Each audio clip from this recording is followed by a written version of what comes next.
I want to be my own boss. So I think that those are definitely the backbone of running a small business. I'm sure people that actually do rubber stamp are like, that's not a collection, honey, that's like 5.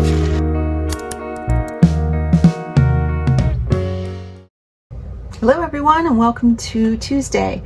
So today is my first time filming for 2025.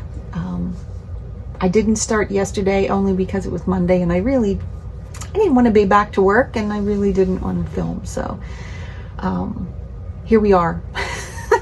The first full week of January. So it is the 7th, and I'm looking forward to this week, sharing with you my 2025 goals, and actually working on a few things. So I have for my week this week, I'm looking to remove my holiday merch from my website, which I've already completed. Those I've just hidden for right now, because I'm looking to try to do something here in the next few months that will involve some of my old merchandise, so that if I can reinstate it on the website, I don't have to start from scratch, so I can just hide the products and not have to have them listed, so they won't be in view for customers to buy. My other one is I wanted to list a Band Mom shirt on my website, so I will be putting that up very soon. And then I also wanted to share some really cool gifts that I got for Christmas, so I will be showing you those. And lastly, some admin. So it is, going to be tax time, so I got to get my taxes all taken care of, so I want to kind of work on doing that this week. I won't be filming that because that is, ultimately boring and don't want to do it anyway, but just kind of getting my spreadsheets all in order and all that good stuff. So I'll be doing that. And then I'm also trying to catalog some of my artwork. So I have on my laptop artwork everywhere. So I want to go through and I want to categorize them, number them, and then I downloaded an app, and let me find the name of it because I don't remember what the name of it. It's been a while. I downloaded it, tried it out, and then didn't use it. It's called ImageChest. So it is a $15 download, I think. And it's on the App Store, and you can catalog all your stuff by keywords. So when you're searching for, say, Valentine's Day, if the keyword has Valentine in it, or if you're looking for heart and you type heart, all the images that have a heart in it will come up. So it's a lot of front end work to get the back end, privileges. So it will be easier in the long run, but for right now, going through, downloading, from the beginning, I downloaded, like, every time the Creative Fabrica would send me an email with freebies, I would just download them, and I'm like, oh, I'll go through them later. Now I have a whole folder of now is later, and I have thousands and thousands and thousands of images and fonts to go through. I'm not tackling the fonts just yet. I think those I've been pretty good at going through and deleting the ones I knew I wasn't going to use, and keeping the good ones. But I do want to back them up. I got myself, just before the holidays ended, I got myself a external hard drive. So I want to ultimately put that catalog on here with also some of my other backup files for the business. So this will be just my business backup file. And so I have to go in and rename some of them, because the Creative Fabric, I know if you've ever downloaded anything, it's named 9.png, and you have no idea what it is until you look at it, and then you're like, oh, this is ugly. It's spelled wrong because it's AI generated, and you end up tossing it anyway, but it takes up space on your hard drive. So that is going to be my goal for 2025, is going through and getting rid of some of that and cleaning up my hard drive space so that my laptop stays in working condition. Because, like I said in my video of my must-haves for my small business, this laptop cannot die. So I am going to do my best to make sure that it runs very well. And to do that, I got to get rid of some of the stuff that's on here that I'm not using. And we'll work on that. So without further ado, let's get into the video.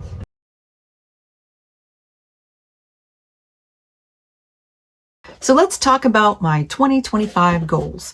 So I have been in LLC for 2 years, starting this April, and it has been a roller coaster of emotions and definitely a lot of ups and downs for sure.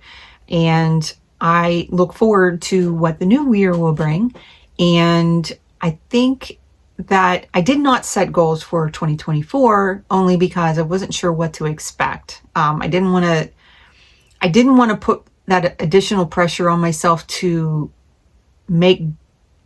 achieve goals that I didn't know I would even be able to make. Like, would this take off? Is this something that I would not been able to keep up?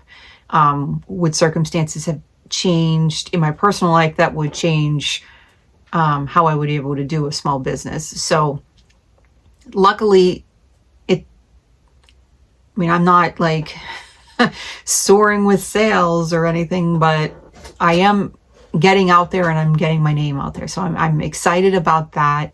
And I guess technically that was my 2024 goal, was to get my name out there to people and, make some kind of sales. So I'm actually happy that the end of this year, I actually did make more, not much, but I did make more. So I am progressively going up the ladder. So I'm excited about that.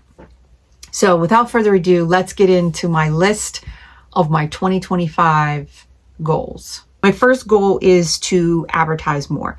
So I did do a small ad in our local paper for their holiday gift guide, which was really, it did really well. It brought a lot of foot traffic. And by say a lot, I'm talking like hundreds more people than I normally would get on my Big Cartel website after that ad dropped. So it went to, I think, almost 1 million households.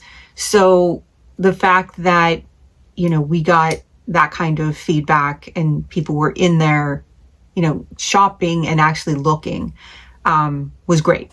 So I'm hoping to do more of that this year and try to do some advertisement, maybe in some more local settings. So I'm not looking to advertise on social media only because I've heard so many bad things about it, where it just seems like wasted money. So I'm looking more towards things that will get me actual traffic to buyers, and not more scammers, which is all I really get on my social media anymore. So I'm going to try to look at more like maybe even like the free local papers, like they have like a city paper and some smaller papers that do advertising. It's a free paper, but it's all like local shows and things like that coming, and then you can buy your little block. So I might try to dabble in maybe doing some print there, or even maybe more in our local paper for, any upcoming, events or things that I'm going to be doing. So definitely going to be looking into doing that more and see if that will bring in some more business. For number 2, what I'm looking to do is to hopefully niche down my products. So I offer a pretty broad spectrum of products, and I've sold every single one of them. So every product that I have, I've sold something of. Some better than others, and some I don't enjoy making, so I don't think I'm going to offer them anymore. I might sell off what I have as clearance or something along those lines, but for the most part, I'm going to keep some of it intact because I know people will want them. But the product that I'm looking to get rid of is probably the wind spinners. They're a pain in the butt to set up at shows. I don't enjoy making them. And if you don't enjoy making them, then what's the point? It's not like I'm making hand over fist making them and I can just say, well, and I can just shut up and just do them. But they're very cumbersome. So I think I'm going to remove them from my website. And I only have like 2 blanks left, so it's not like I overbought and I need So whatever I have, I might just do as a basket and get rid of them. But overall, I think those are going to be gone. And I'm also probably not taking t-shirts to my shows, and probably not going to be offering them actively on my site. I'll probably do a custom option on there and just kind of move it down in the priority on my website so that it's there if somebody's really searching for it, or if they ask if I will do custom, I would do it. But I don't think I'm going to keep doing t-shirts. It's not profitable to bring, you know, it doesn't work either way. So if I bring one shirt in a large, thinking that on average that's probably the most popular size, the color will be wrong, or somebody will ask me for this size, or do you have this, or do you have it in kids? So then if I bring a kid size, it just kind of snowballs. Then you end up with all this merchandise and you don't use it. So I understand the print on demand part of that, because then you don't have to have the stock. You just do the design, you upload it, and they print it for you, and they get the orders. But I'm not there yet. That's just way over my head. So I think the best thing for me now is just to kind of remove some of the products that I'm not going to carry on in 2025, to make room for things that I seriously want to look into doing that I think might help my business. For number 3, it's to grow my YouTube subs. So I have at this moment 11 people that actually want to watch me ramble, and I am thankful for all 11 of you that actually subscribed. I do get views. They're not as high as I would like them to be, but it could also be that I'm just not getting out to the people that I need to get to. So I will be promoting that more in the future here. So whether it's on my Instagram or my Facebook following is about 2,000 people, which is incredible. And it's a really great community of small businesses and, you know, a mix of other people that, you know, family, friends, and previous people I've met at events. So I'm definitely going to be looking to promoting, maybe doing a post about my upcoming YouTube video and try to get people on there to get my subs up. My goal is to do a live, and I need 50 subscribers to do that, and I'm at 11. So I need to get that up so that I can do it. For number 4, what I'm looking to do is I'm going to pick the right shows for my small business. As of right now, there are a few shows that I do every single year, and that is, you know, Moon Market, which I believe I will still do. I enjoy, it's nice to get out on a Wednesday night. It's not a weekend, so it keeps my weekends free. It's a few hours. It's dirt cheap to enter, and you know, we got live music, and so it's a nice fit. I don't make a ton of money there, which is fine, but I like getting out and being local and supporting the moon parks. So I will definitely be doing that. There's another market that I do in Baldwin that was the high school that was for February, and I did really well at that one last year and this year. So we'll be doing that again for sure. And I'm hoping that I can squeeze in some, which is going to hurt up front. Let's just say, I think the most I've spent for a table so far has been $50, I think,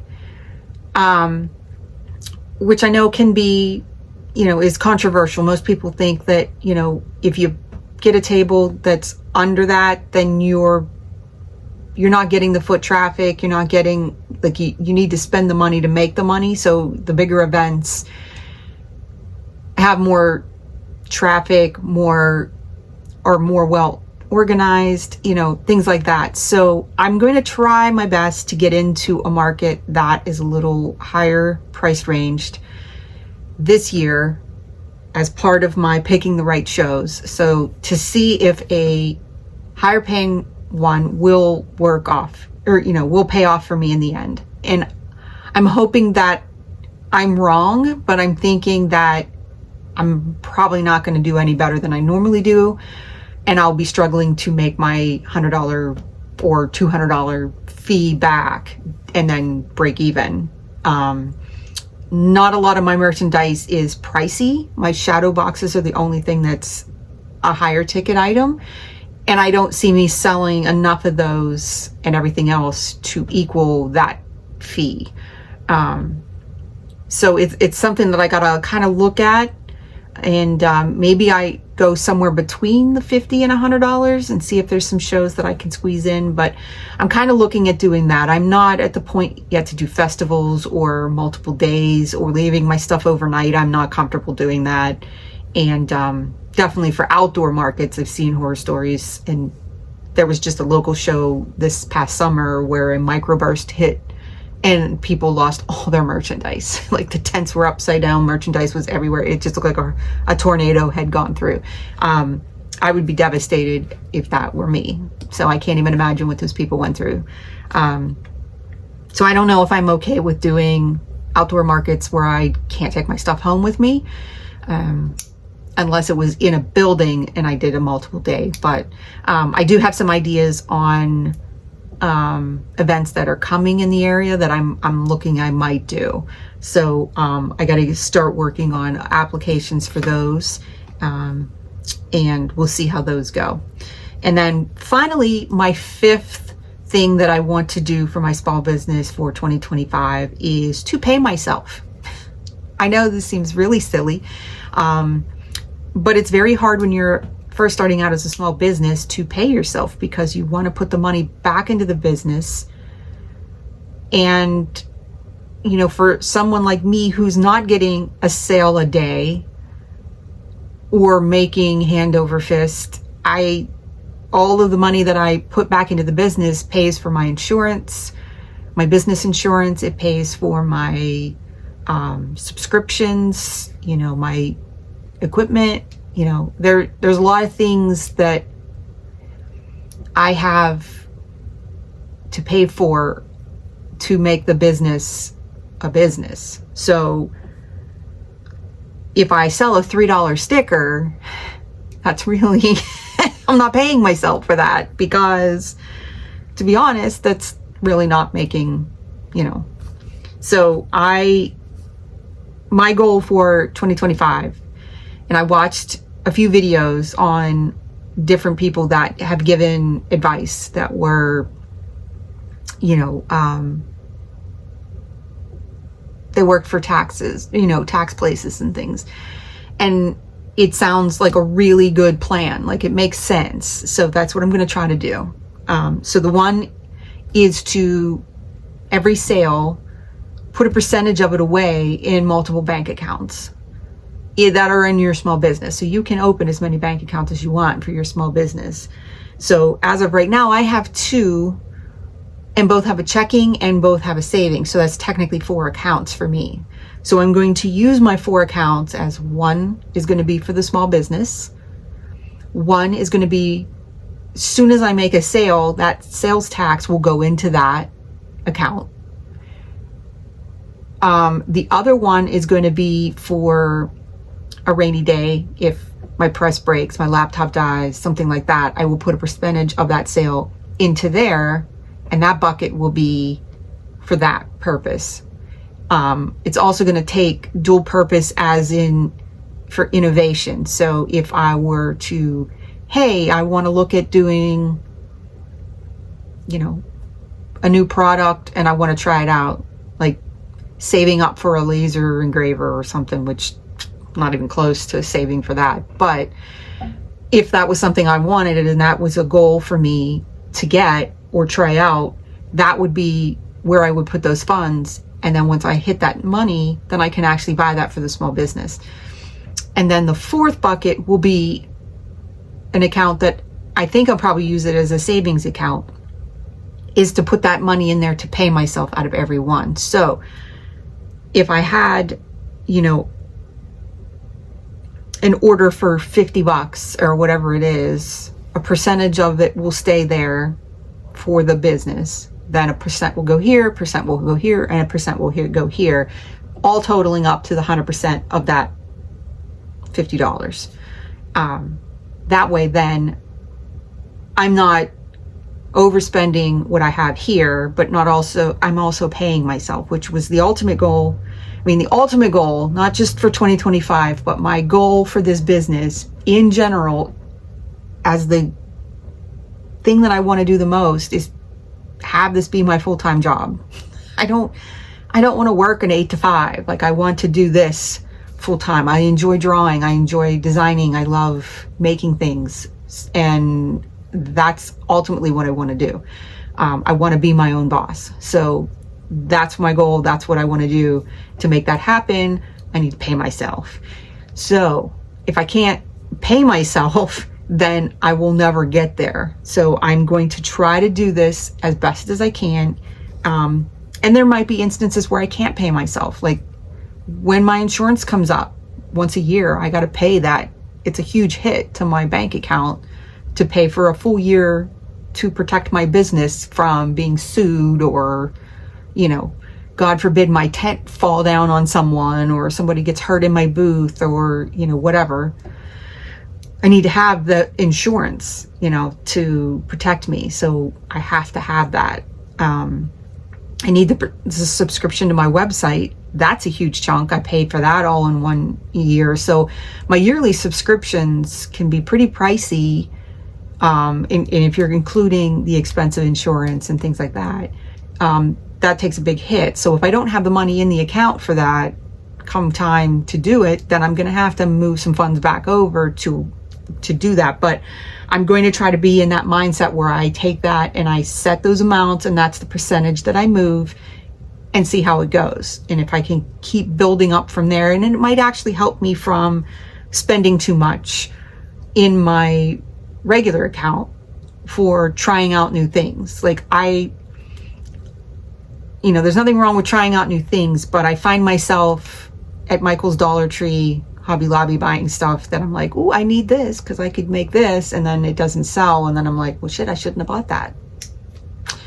And that's kind of where I'm at. So that might stop some of the spending and keeping me niched down, which is also going to help with my number 2 goal, niching down to products that I know will sell, have done well in the past, and I can actually promote them better. So trying to get myself out there, selling the products I currently have, and picking the right shows to sell that merchandise. All these goals tie into each other. So I'm hoping that of the 5 goals, I can achieve all 5.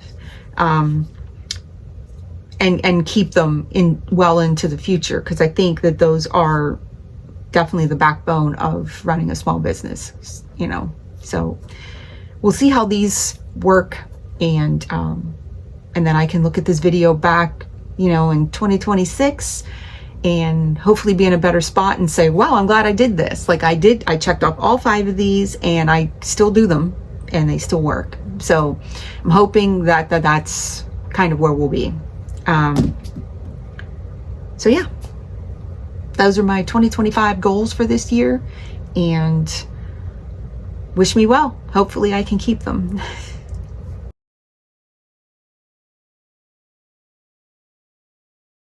I just kind of wanted to show you some of the stuff that I got over the holiday. Very thoughtful gifts, and I'm super excited to share them.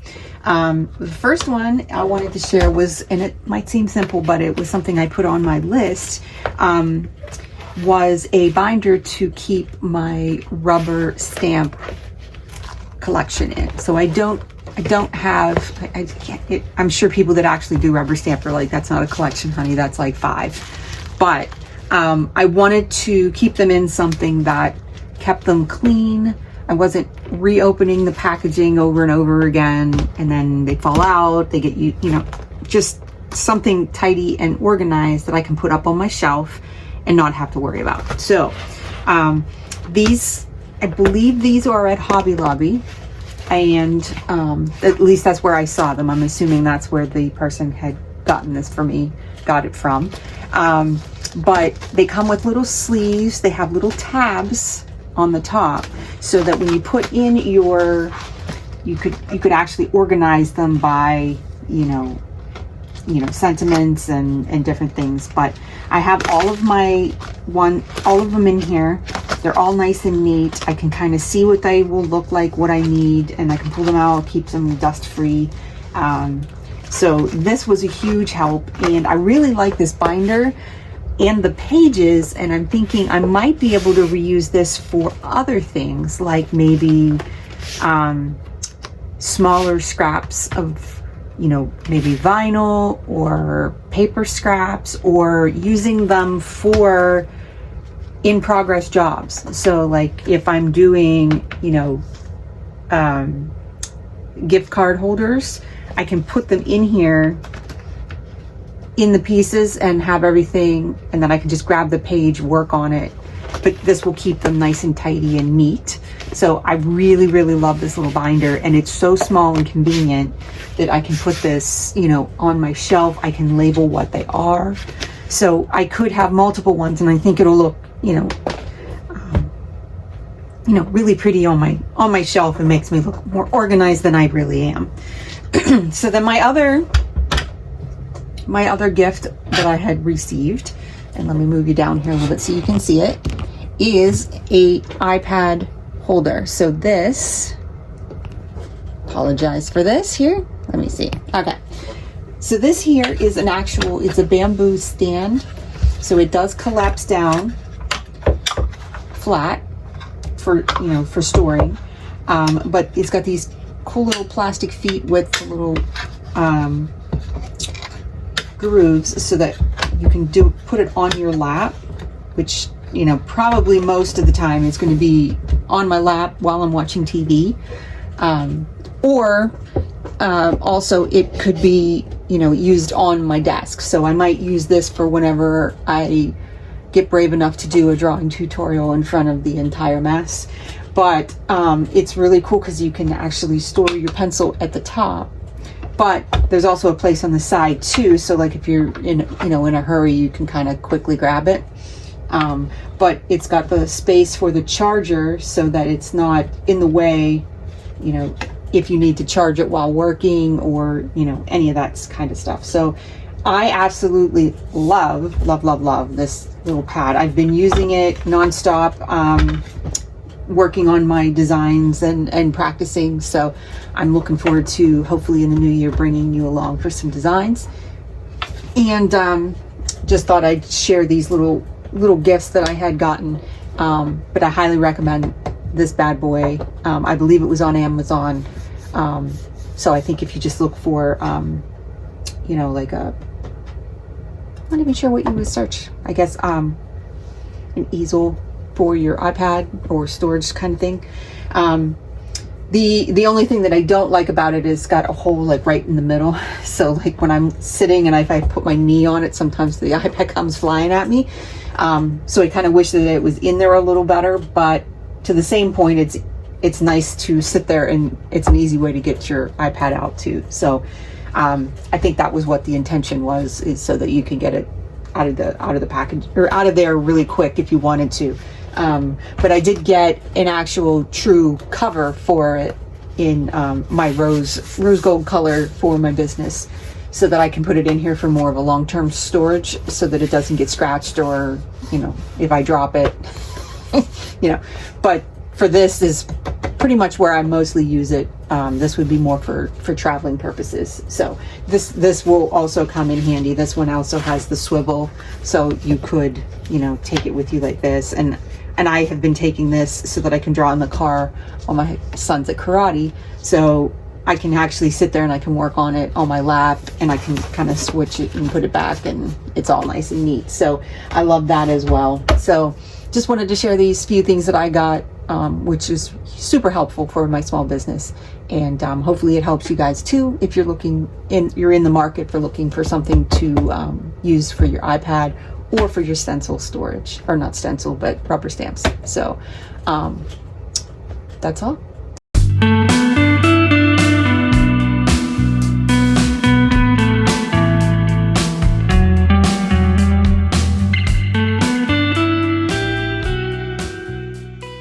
It's lunchtime, and I've got some homemade loaded baked potato soup.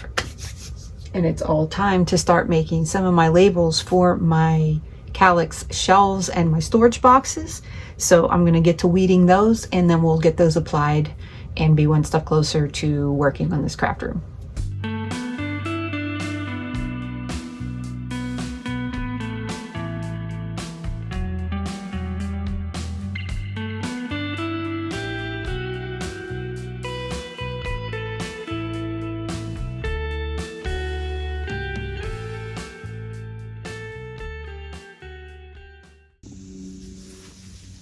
Right, so this is the drawer for the dog bandanas.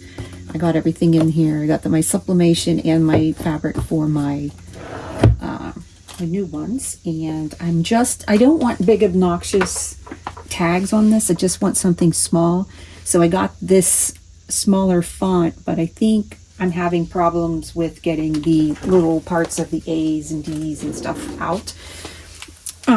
So I think what I'm going to do, even reverse weeding didn't work so well. So I think what I'm going to do is I'm just going to pull them off while it's on here. And then just pick out the middle parts here and make this easier on myself. And then this way, if I want to change it later, I totally can do that.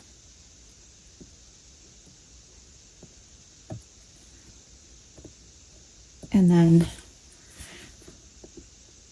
I just have, what, about 12 more drawers to go. So should be my entire lunch to get this done. But overall, not too shabby. I like the way that looks. It's a perfect size. It's enough for me to know what's in it, and it's not huge, and not a lot of wasted vinyl. I was able to use all scraps to make my labels. So I'm looking forward to finishing this up, and I'll show you what it looks like. All right, working on the last one, and I got all of the wording on my Alex. I keep calling him Alex. And these went on pretty easy. I just have to, like I said, not worrying about it right now, but eventually I'm going to take all the little pieces out of the centers of these letters. But for now, that does the trick. So I got my pressing supplies, shadow box supplies, miscellaneous paper crafts, packaging supplies, my office supplies, and card making. And then this top one is still yet to be determined. I don't have anything in it as of yet. My bandanas, my ink and ink supplies, sublimation blanks, and then on the bottom we have the blank t-shirts. So I got everything that I wanted to get completed done. The only ones I have left to add are to these boxes here. And I'm just going to hold off on some of them because I'm not quite sure how they're going to turn out.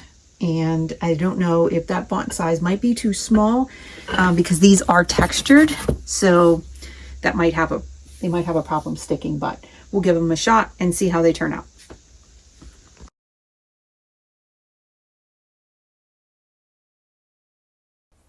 Hello and welcome to Friday. So today I thought I would give you guys a walkthrough for ImageChest. So ImageChest is available on the App Store.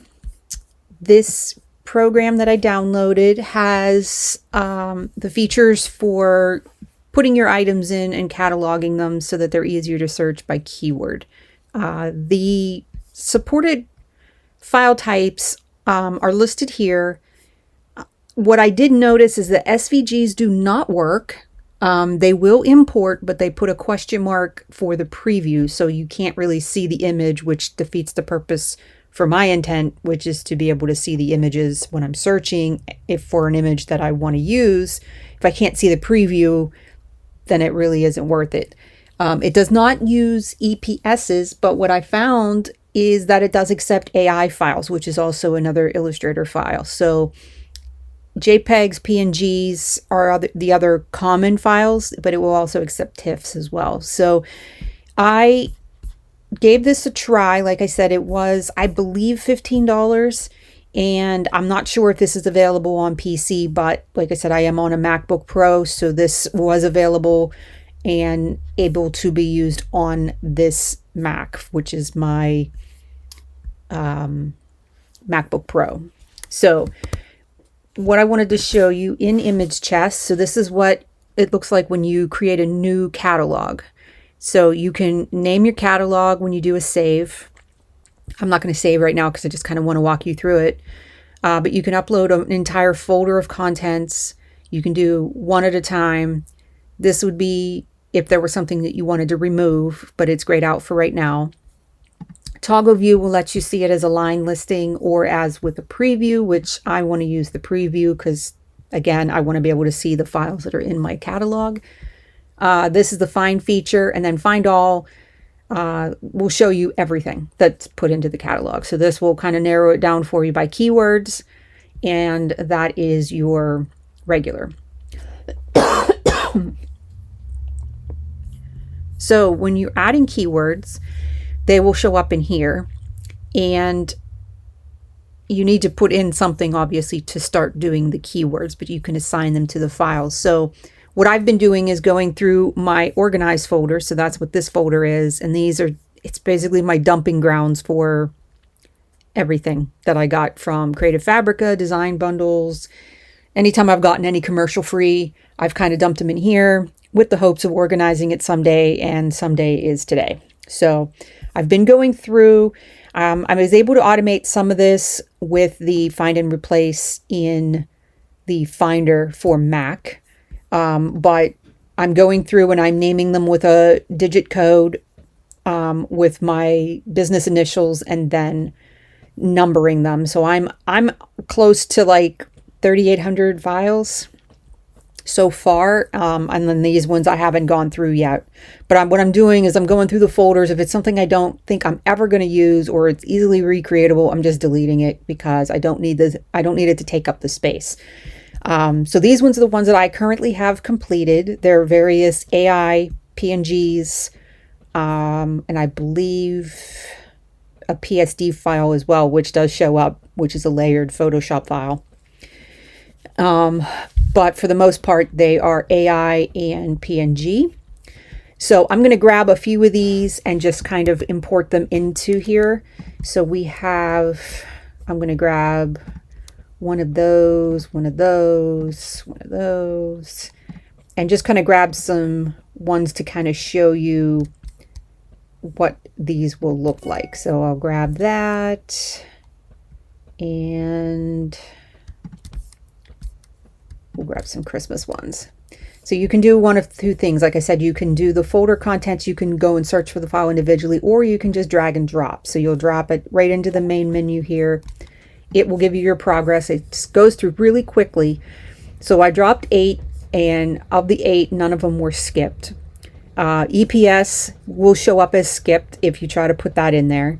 And this is what happens when you try to put an SVG. So let me find one that's an SVG file. So I have, let's see here. Here's a bundle of SVGs. So let me grab this one, and I'll just drop it in here to show you what it looks like.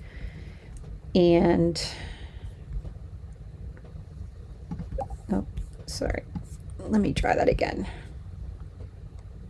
So I'll drop this into this folder just so I have one in here, and then drop this into my SVG. So it says that it added it, but it does, if you see, it does appear with no preview, which is no good for me. So to remove an asset, say you added something like this where you wanted to delete it, you just hit remove assets. It will ask you, do you want to permanently remove it? Yes. So it's gone.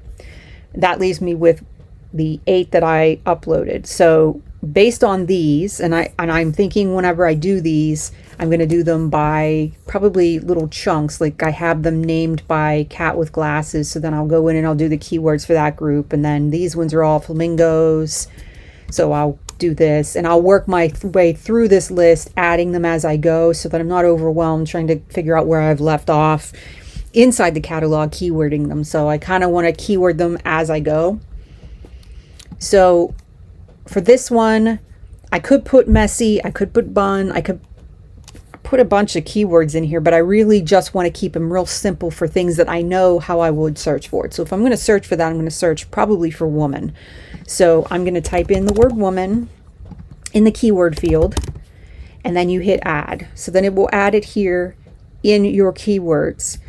While this is selected, then you select this one in this palette, and they will both be selected at the same time. You'll hit assign, and then it'll show that of the 8 in my catalog, 1 has the keyword woman. So now if I went to go find and I remove this and put in woman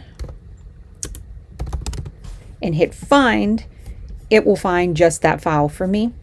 If I click find all, it brings me back to the original. So if you have like over 1,000 in here, and you search for woman and you only have one keyword with that, it'll find it real quick, so you don't have to scroll through the whole list. So I will work my way through and do that. So like this one would be cat, this one would be butterfly. So both of these have Christmas, but let's just say that I want to do a one with trees and one with Christmas. So I could do 2 keywords for this one so that when I searched it would come up for either. So I'm going to select both of these. I'm going to type in Christmas, add that, and I'm going to add the word tree and add that. So when I'm keywording, I can select Christmas, assign it to both, then just select this one and also add the keyword tree. So now when I search for the word Christmas and I hit find, both will come up. If I hit search again and I want to, I can add a second line, and you're going to want to make sure that this is changed to keyword. But you could do by when you add it to the catalog, orientation, like all this is optional. I'm keeping mine as simple as I can, so it's only going to be by keywords. And I type in the word tree, and I say have like 1,000 to go through. When I search for Christmas and tree, it's only going to show me the ones that have Christmas and tree in it. So I'm hoping that that makes sense. But that's how I'm going to go through and do this. I think that in the long run, this is going to be very, very helpful, especially going through thousands and thousands of images. And they do import rather quickly. So I will be able to go through and then keyword them as I go. They're going to be popular titles, like probably animals or what type of animal it is. So I'll put in, you know, this batch will be dogs, this one will be cats. So I'll have like keywords as I go that I might be able to cross-reference, and then maybe this one would be just either the word phrases or quotes or something along those lines, and then maybe what it's for. So like this one would be just inspirational maybe, and then this one would be winter and quotes. And that way when I sort, it will give me just what I'm looking for. And I think that this will be a huge benefit for me. So I am also going to try, once I get through this portion of the project, I want to categorize my original artwork as a separate catalog so that I don't mix them. This one will be just for clip art, and then my other one will be for my, you know, maybe like all my towel designs, and then I can have them keyworded as my designs for my towels or my decals or my t-shirts and things like that, where I can keyword them as such, and then I can go through and see them, especially once I start getting a bunch of designs and I want to offload them off my computer and store them on my backup drive. So I'm hoping that this helped you out and kind of give you an idea that maybe this might work for your small business if you're in the same boat that I am with these ridiculous amounts of the, you know, files, especially the way that they're worded. You know, when you download them, they're all one PNG, things like that. Or you have this one or this bundle, every single folder is named what the file is, but they name the file PNG-01. So if I put them all together in one folder, they would overwrite each other and couldn't exist in the same spot. So this folder here has like a ridiculous amount of files in it, but I don't even know if I'm going to keep all of these. Like some of these I don't see me ever using this. I think these guys have some weird eyes and kind of creep me out. But anywhere, like I might use the coffee mugs in this, but not probably the text. So I would probably reuse that. Maybe that one's not bad. You know, so you start going through these and you go, I like this creepy Santa. No, I probably won't keep that one. That one is a really nice one. I like the fonts and the colors on that one. So I will go through and delete them and then rename them all at the same time so that I don't have to sit here and try to go through them and figure out what one's what. And it'll be a little easier, I think, once the field is all searchable and everything's in there. So hopefully, like again, I hope this helped. And what I'll do is I'll give you an update maybe in next week's vlog how things are looking. This is also part of my, even though it's not officially my craft room, but it is my small business, kind of doing an overhaul and organization in general. So file-wise and physical office rehaul. So I want to make sure that I am trying and doing the best I can with a functional space as well as on my computer. So until later, I will talk to you then. Bye.